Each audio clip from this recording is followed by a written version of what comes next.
Hi అండి, శ్రీస్ kitchen కి స్వాగతం. నేను మీ ఉషని. ఈరోజు నేను క్యాప్సికమ్ మసాలా కర్రీ చేశానండి. ఇది టేస్ట్ అయితే చాలా చాలా బాగుంటుంది. ఇది రైస్, చపాతీ, రోటీల్లోకి చాలా బాగుంటుంది.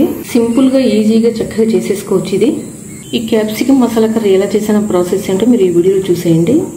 క్యాప్సికమ్ మసాలా కర్రీ చేసుకోవడానికి ముందుగా క్యాప్సికమ్ ఇలా పొడుగ్గా సన్నగా తరుక్కోండి.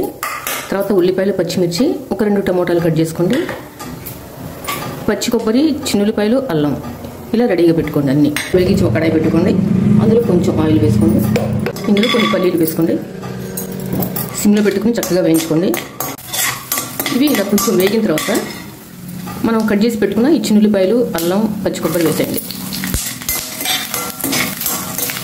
ఇది సిమ్లోనే పెట్టుకుని వేయించుకోండి. ఇవి వేయించుకోవటం వల్ల ఇలా చిన్నులపాయలు, అల్లం, పచ్చి కొబ్బరి కూడా ఈ కర్రీ అనేది టేస్ట్ చాలా బాగుంటుంది. ఇవి చక్కగా వేగిపోయినాయండి, తీసేద్దాం. వీటిని వెంటనే ఒక మిక్సీ జార్లో వేసేసుకోండి. కొంచెం ఆయిల్ వేసుకోండి. కొంచెం జీలకర్ర, మిరియాలు. ఇవి వేగిన తర్వాత కొంచెం కరివేపాకు వేసుకోండి. ఉల్లిపాయలు, పచ్చిమిర్చి వేసుకోండి. ఇలా గ్రైండ్ చేసుకున్న తర్వాత పచ్చి కొబ్బరి, పల్లీలు, అల్లం, చిన్నులపాయలు, ఇందులో మనం కట్ చేసి పెట్టుకున్న 2 టమోటాలు చిన్న చిన్నవి ఇందులో వేసేసి గ్రైండ్ చేసేయండి. ఇలా గ్రైండ్ చేసేసుకోవాలి మెత్తగా. చక్కగా ఈ ఉల్లిపాయలు, పచ్చిమిర్చి ఎర్రగా వేగిన తర్వాత ఇందులో ఇలా కారం, పసుపు, ధనియాల పొడి, కసూరి మేతి ఇవి ఇందులో వేసేయండి. ఇవి కొంచెం వేగిన తర్వాత మనం గ్రైండ్ చేసి పెట్టుకున్న ఈ గ్రేవీ ఇందులో వేసేయండి. ఇందులో ఇంక కొంచెం నీళ్ళు పోసేద్దాం. ఇందులోనే టేస్ట్ తగ్గ సాల్ట్ వేసేయండి.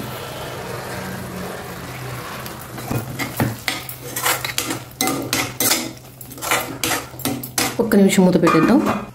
అవి కొంచెం ఉడికే లోపల వేరే పొయ్యి మీద ఒక కడాయి పెట్టుకోండి. కొంచెం ఆయిల్ వేసుకోండి.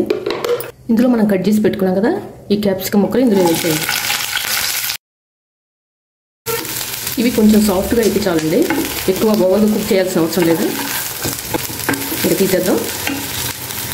చక్కగా ఉడికిపోయింది, చూసారా ఆయిల్ అంతా బయటకు వస్తుంది. కొంచెం పెరుగు వేసుకోండి. ఒక్క నిమిషం మళ్ళీ మనం మూత పెట్టేద్దాం. చూద్దామండి. పెట్టుకున్న ఈ క్యాప్సికమ్ ముక్కలు ఇందులో వేసేయండి.